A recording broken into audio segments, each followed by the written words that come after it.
I'm proud to be partnering with my very good friend Lee Greenwood. Who doesn't love his song, God Bless the USA, in connection with promoting the God Bless the USA Bible. Esta foto, acho que fala mais do que 1000 palavras. Você tem ali os 10 mandamentos, as 2 tábuas de pedra, com uma escrita nela, meio que representando os 10 mandamentos, não é? Temos ali o Vaticano e ao lado a imagem do Capitólio nos Estados Unidos. E é fascinante quão precisa a Bíblia é, até mesmo com relação à arquitetura, veja. Os últimos acontecimentos serão rápidos. Vamos dar uma olhada então. Veja só esse artigo. O antigo presidente do Brasil, Bolsonaro, nega tentativa de golpe diante de uma grande multidão. Afinal, o que é um golpe? Tanque nas ruas, armas, conspiração? Nada disso aconteceu no Brasil, disse Bolsonaro para uma multidão estimada em 185 mil pessoas que encheram quarteirões de São Paulo. Então, quanto mais eles tentam acabar com ele, mais popular ele fica. O apoio das pessoas não para de aumentar. Ele está ficando imparável. E isso é muito semelhante ao que vemos nos Estados Unidos da América. É o próprio povo que está mudando o pêndulo para a direita. Martin, se a mesma estratégia for aplicada nos Estados Unidos, como está sendo no Brasil, isso não é planejado? Com toda certeza. E se você olha a coisa de longe, sabe? Você vê que é muito semelhante. É o mesmo script. Você não acha que há pessoas por trás das cortinas conduzindo tudo isso? Eu acredito que sim. Vamos ler a Bíblia agora. A segunda besta de Apocalipse, Apocalipse 13, verso 14. Ela engana aqueles que habitam na terra por meio dos milagres. Então existe um reavivamento religioso acontecendo aí. Mas trata-se de um falso reavivamento religioso. Estamos vendo esse tipo de reavivamento religioso agora? Sim, está acontecendo. Que ela tinha poder para fazer à vista da besta. Então, essa segunda besta, que é os Estados Unidos da América, tem poder para implementar o que a primeira besta quer, certo? Dizendo àqueles que habitam na terra, isso quer dizer legislação. E se não uma legislação para o seu próprio país, então táticas coercitivas em termos dos outros países, sanções econômicas, seja lá o que for, para que fizessem uma imagem à besta, que foi ferida pela espada, mas que vivia. Então vai se tornar como a primeira besta. E a primeira besta é um poder político-religioso, no qual as autoridades religiosas ditavam ao Estado o que este deveria fazer. Ela impunha os seus dogmas. Então, essa segunda besta, os Estados Unidos da América, que começou como um cordeirinho, começa a falar como um dragão. E sabemos que o dragão é Roma. A América vai começar a falar como Roma. E Roma pega o seu poder do dragão, que também é um símbolo do diabo. Começa então a imposição de dogmas religiosos. Ou seja, leis escritas pelo Estado, mas que foram feitas por ordem da Igreja. Exato.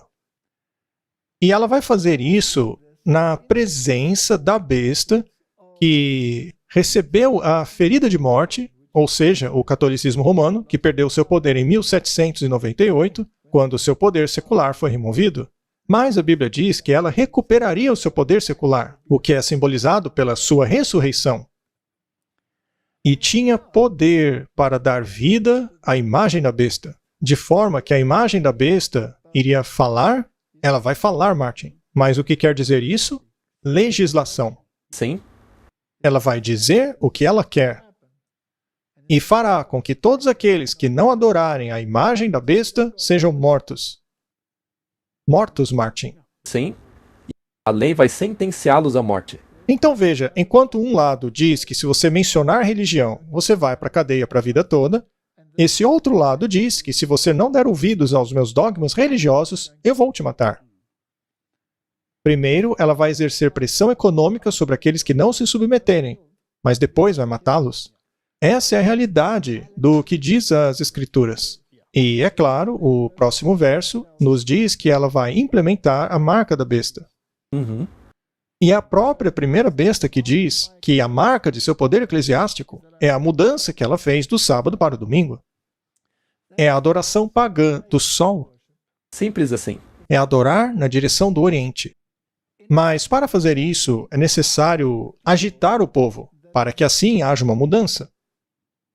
E a situação ou o status quo deve ser tão ruim que as pessoas exijam uma mudança, Exatamente. não é?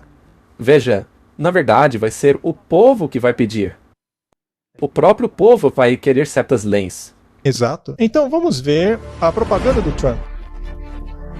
Mais do que um país, mais do que uma bela cidade no topo da colina. O ideal americano mora dentro de cada um de nós. A América vive. Mais uma tormenta chegou até nós. Uma tempestade que procura destruir o tecido da nossa nação, que busca nada menos do que a obliteração completa dos homens e mulheres desta nação.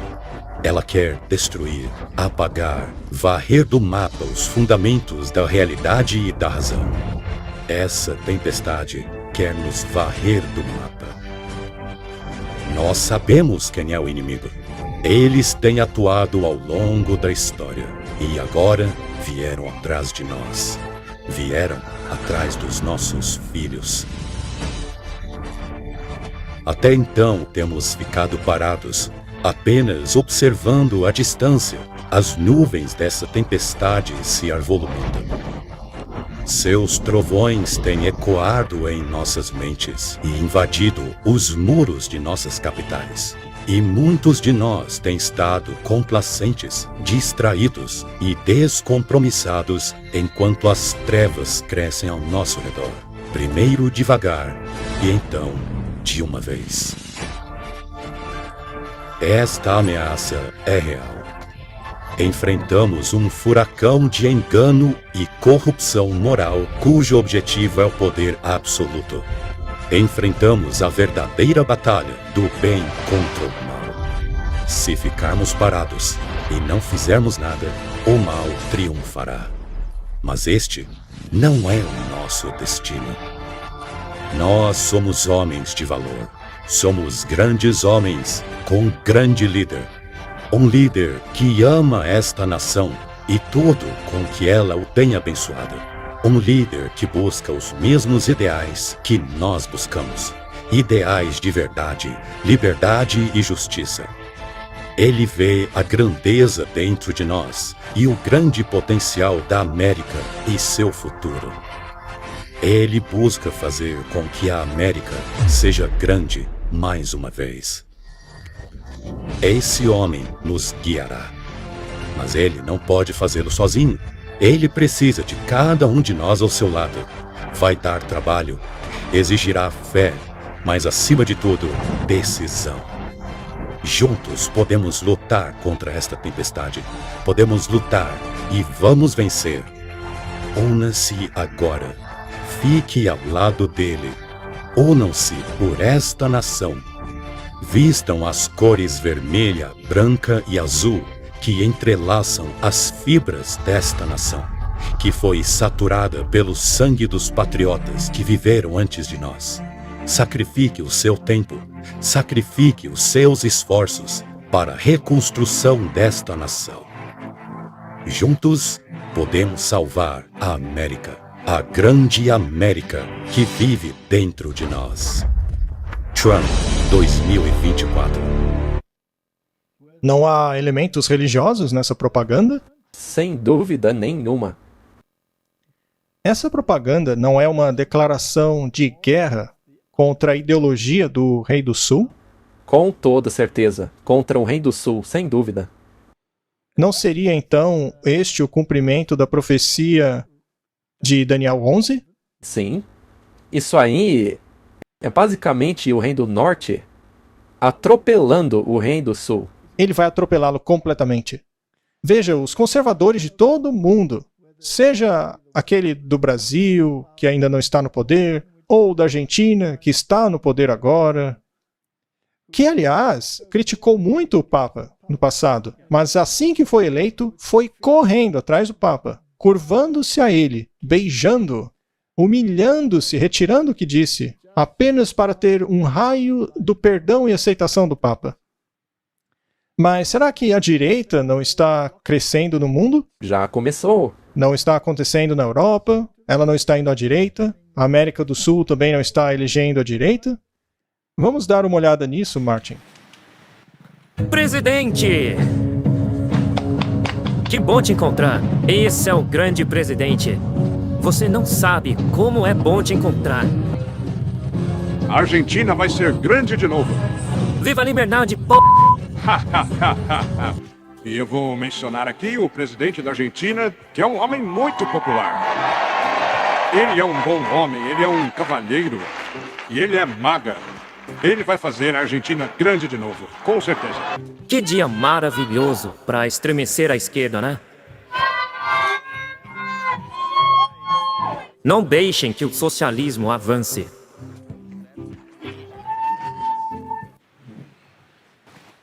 É uma declaração de guerra, não é? Sim, com toda certeza.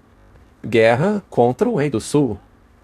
O Rei do Norte está mostrando seu muque. Ele está vindo com a economia, vindo com seus navios, com seu poderio militar, vindo para atropelar o Rei do Sul. E está acontecendo diante dos nossos olhos. Ainda assim, poucas pessoas estão enxergando. Agora, vamos deixar claro aqui. A imagem da besta é a igreja e o Estado juntos. Agora, o Donald Trump não está prometendo juntar a igreja e o Estado? Sim, mais do que nunca. 5 de novembro será um novo dia da libertação para os trabalhadores americanos. Libertação dos mentirosos, dos trapaceiros, censuradores, impostores. Nós vamos tomar o governo, e aí vai ser o dia do juízo final para eles. O dia do juízo para eles. Senhoras e senhores, é com a ajuda da graça de Deus que o grande reavivamento da América começa em 5 de novembro de 2024. Vocês vão conseguir, porque nós queremos dar ouvidos a vocês, pastores, ministros, rabis, todas as pessoas aqui nesta sala. Nós queremos ouvi-los. Vocês têm que ter uma voz política. E, se parar para pensar, temos homens, mulheres e uma religião. Mas vocês são grandes homens, grandes mulheres. Vocês têm muito poder, mas não têm tido liberdade para usar esse poder. E agora vocês vão poder usá-lo. Vocês poderão usar esse poder de uma maneira como nunca puderam antes. Vamos fazer com que as pessoas voltem a ir à igreja. Eu não gosto dos gráficos atuais, você vê que as pessoas estão cada vez menos indo à igreja. Mas isso vai mudar. E isso é o que mais falta neste país. O que mais falta. Temos que trazer a religião de volta para cá. Trazer o cristianismo de volta a esse país. Nos próximos 4 anos, lutaremos duro pelos cristãos desse país. E nós já fizemos muito pelo cristianismo. Já fizemos coisas que ninguém tinha feito antes por eles. Eu me sinto muito honrado por isso. Evangelistas como o grande Pat Robertson, que foi um grande cavaleiro, eu conheci ele muito bem. Grande evangelista. E é claro, Billy Graham, ele era muito bom, não é? Eu me lembro do meu pai me levar para o estádio Yankee e ver o Billy Graham pregando e realmente era algo fantástico. Eu era muito jovem, meu pai amava o Billy Graham. E eu lembro que aquele lugar estava lotado, mais lotado que nos jogos de futebol. Eu nunca tinha visto tanta gente ali. E o meu sonho é ver isso acontecer de novo. Eu quero de volta aqueles dias, sabe? E vocês querem? Nosso país ganharia muito com isso. Martin, independentemente do fato de que muitos líderes religiosos mencionados por ele são maçons, a questão é que ele quer unir a igreja ao Estado. Essa é a imagem da besta. Então, Martin, essas convocações que eles têm, como a CEPAC, onde a igreja e o Estado falam sobre política, Veja, o Nigel Farage, da Inglaterra, é aquele que recentemente esteve aí nas notícias por ter sua conta bancária cancelada pelos bancos, etc. Ele também acredita que o pêndulo está mudando de lado. Vamos ouvir o que ele tem a dizer. Eu vi um noticiário de sábado à noite dizendo que esse negócio de excluir as contas bancárias de alguém não existe. Sabe, a verdade é que a esquerda nega tudo que tentamos expor e questionar. Mas eu estou esperançoso, estou otimista, de que o pêndulo vai balançar para a direita. Podemos fazer o pêndulo ir para a direita.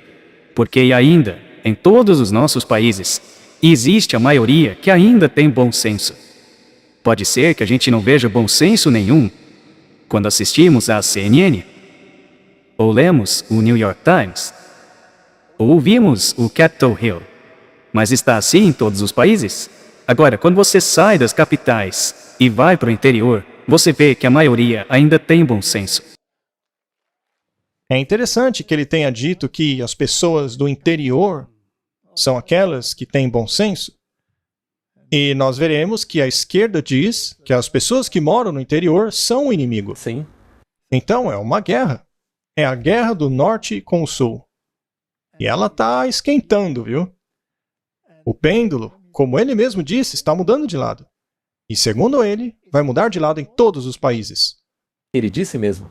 Vai começar nos Estados Unidos, mas vai rapidamente se espalhar para todos os países. Porque as pessoas não aguentam mais a opressão e as regras ridículas que têm sido impostas sobre o povo na última década.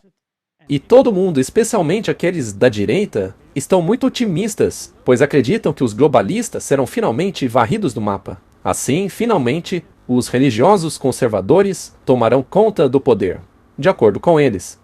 E Martin será a América protestante, Sim, que na verdade é secretamente manipulada pela Igreja Católica, porque toda a CIA e os Cavaleiros de Malta e outras organizações, eles vão fazer isso nos Estados Unidos. E no resto do mundo, o papado irá finalmente ressurgir. sim.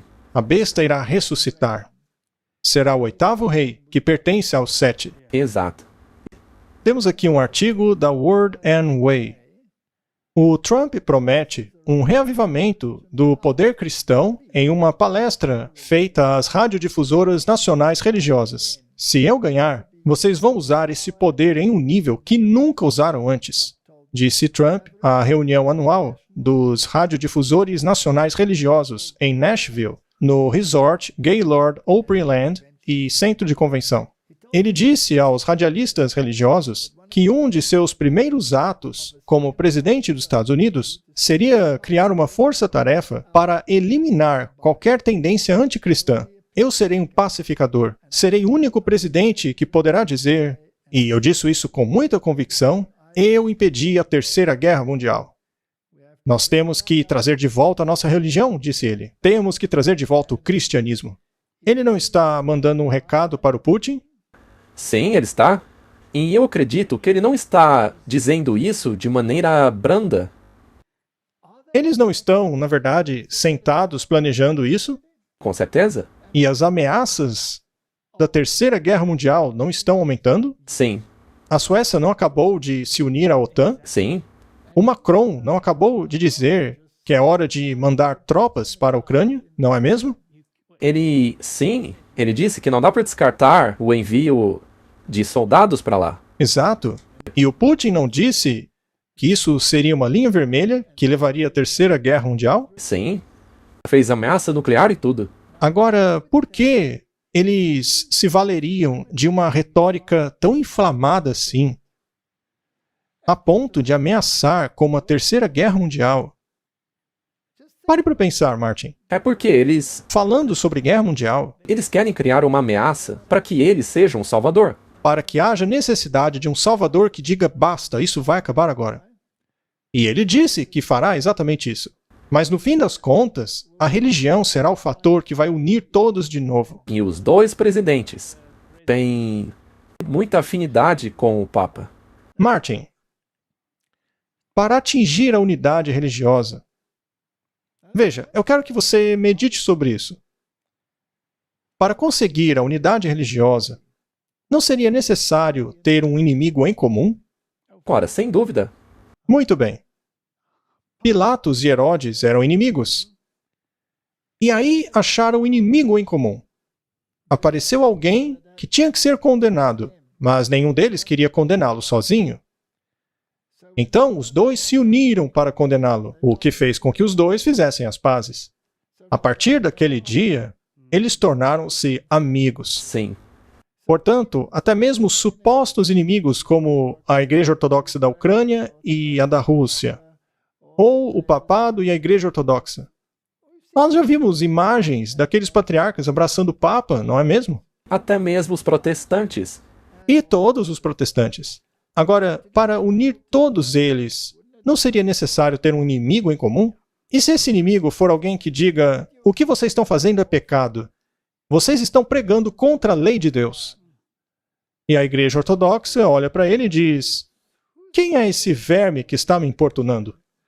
E os protestantes dirão: ora, quem é essa seita para dizer que nós não estamos em harmonia com Deus? Olhe para o nosso ecumenismo. Tomamos o poder dos governos. Agora estamos no comando. É Deus quem está nos dando essa prosperidade. Quem são vocês para nos acusar? E haverá milagres nesse cenário.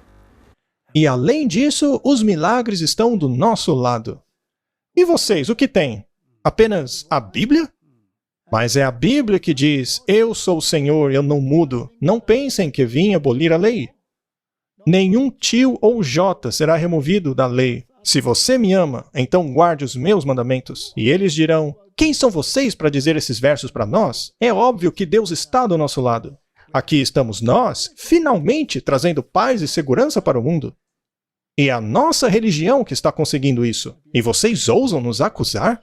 Cenário perfeito. Um inimigo em comum seria perfeito para eles, você não acha? Com certeza. A Bíblia, na verdade, diz que vai ser assim. Uma moça do jornal chamado Político que fez um alerta contra o nacionalismo cristão. E acabaram detonando com ela, não foi? Acabaram com ela. Vamos ver o que ela disse. Eu ouço palavras como o nacionalismo cristão ou a nova reforma apostólica. A gente deve se informar muito bem a respeito desses grupos, porque eles têm muito poder no círculo do Trump. E uma coisa que une todos eles, porque são muitos grupos afinal, é que eles são todos nacionalistas cristãos, não cristãos de verdade, porque o nacionalismo cristão é algo muito diferente. O que eles acreditam é que os nossos direitos como americanos, e todos os seres humanos na verdade, não vêm de uma autoridade terrestre. Não vêm do Congresso, não vêm da Suprema Corte, mas eles vêm de Deus. O problema com isso é que eles estão determinando que o homem, isso mesmo, o homem, determina o que Deus está dizendo a nós. E no passado, essa chamada lei natural, que você sabe é um pilar do catolicismo, por exemplo, isso foi usado no passado para campanhas de justiça social. O Martin Luther King evocou isso nos direitos civis. Mas hoje você tem um elemento do extremismo conservador cristão, que diz que isso se aplica especificamente a questões como aborto, casamento gay, e vai muito além disso. A jornalista do Político recebeu muitas críticas que a acusam de tirar o nacionalismo cristão fora de contexto. Na verdade, o que ela disse foi na mosca. Foi mesmo, não? Não é interessante? Mas como os outros reagiram? Como os cristãos reagiram? Sim, vamos dar uma olhada. Temos aí um artigo da Fox News. Aliás, a Fox News é agora o grupo de notícias mais assistido lá nos Estados Unidos. Sim, eles são. E vale dizer aqui que este grupo é católico? É claro que é. Grupos cristãos enviam carta para Político exigindo uma desculpa da repórter por seus comentários profundamente perturbadores. Grupos preeminentes de cristãos enviaram uma carta a Político exigindo uma desculpa pelaquilo que eles chamam de tentativa de manchar a fé cristã realizada por uma de suas repórteres. Perkins e Birch criticaram a repórter por não reconhecer que a nossa república foi fundada sob a crença de que nossos direitos vêm de Deus, e não de reis e governantes terrestres. Citando a Declaração de Independência, a carta continuou dizendo, colocando de lado a imprecisão do comentário dela, Ela claramente tentou demonizar a comunidade cristã, semeando medo através da propaganda. Isso não é uma guerra? Vamos ouvir o que o membro do Parlamento Europeu tem a dizer em conexão com a igreja e o mundo econômico.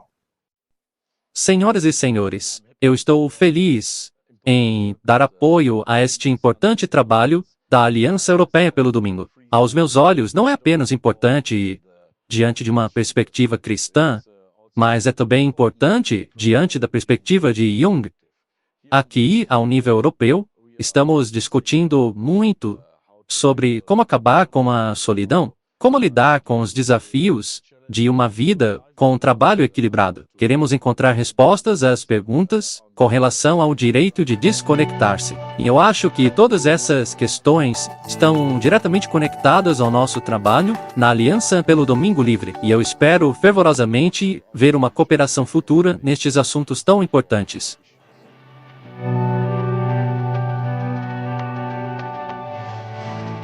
Isso é só para mostrar que essa questão atravessa continentes. Sim, eles querem forçar a guarda do domingo lá na Europa. Todos os anos, no dia 3 de março, que é o aniversário do édito do Imperador Constantino, que ele fez em 321, quando ele emitiu um decreto dominical, eles pegaram essa data para comemorar o esforço deles e intensificar suas ações. Eles aproveitam para falar sobre a questão de novo. Temos aí esse artigo que diz assim: há um manifesto online chocante que revela que o projeto 2025 está ligado a um projeto de nacionalismo cristão. Muito bem, Martin. A gente vem falando sobre 2025 já há um bom tempo aqui. Aproximadamente 100 organizações de direita assinaram o projeto 2025, um plano expansivo pelo controle, em alguns casos desmantelamento, das agências federais, no caso de Trump ou outro republicano, venha a vencer a eleição presidencial deste ano. Sob o título de Big Picture, o manifesto pretende afirmar que esse projeto de nacionalismo cristão envolve o reconhecimento nacional da ortodoxia cristã essencial como um consenso cristão debaixo de Jesus Cristo, o Supremo Rei e Senhor de toda a criação, assim como o estabelecimento dos 10 mandamentos como lei fundamental da nação americana. Essa é uma declaração impressionante. Esse artigo da US Catholic é muito esclarecedor. Ele é de 2 de fevereiro de 2024 e fala a respeito de um novo documentário que fala sobre a importância do sábado. E diz assim: conforme o documentário nos mostra, os puritanos tinham um rigor especial com relação à observância do sábado dominical na costa americana. Não existe esse negócio de sábado dominical. E nisso, a sua influência cultural sobreviveu à sua dominância doutrinária. Bem no meio do século XX, leis que exigiam que o comércio fechasse aos domingos eram comuns nos Estados Unidos. Na verdade, em um dos segmentos mais surpreendentes do sábado, vimos que o condado de Bergen, Nova Jersey, e o subúrbio de Nova York fecham aos domingos até o dia de hoje. Num referendo de 1993, os moradores do condado mantiveram a regulação dominical por 2 votos a 1. E aí eles fazem uma declaração fascinante, veja só. O sábado pode ser pessoal, mas nunca é individual. É uma observância que a comunidade faz junta, e uma que tem claras implicações para a realização de uma ordem justa e socialmente sustentável. De acordo com eles, não é uma decisão pessoal, Martin. Você não pode escolher. Eles escolhem para você. É pelo bem comum. Pelo bem comum. A Bíblia não profetizou isso? Sim. Todo mundo não será forçado a aceitar o domingo pelo bem comum? Sim. Mas e se for contra a lei de Deus? Não faz diferença. Eles vão impor do mesmo jeito. Não haverá represálias financeiras? Decretos de morte? Tudo isso.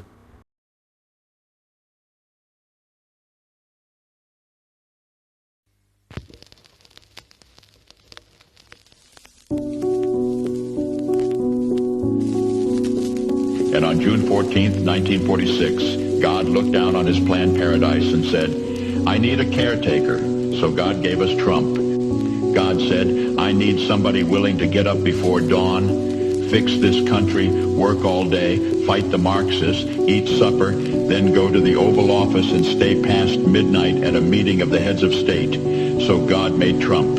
I need somebody with arms, strong enough to rustle the deep state, and yet gentle enough to deliver his own grandchild.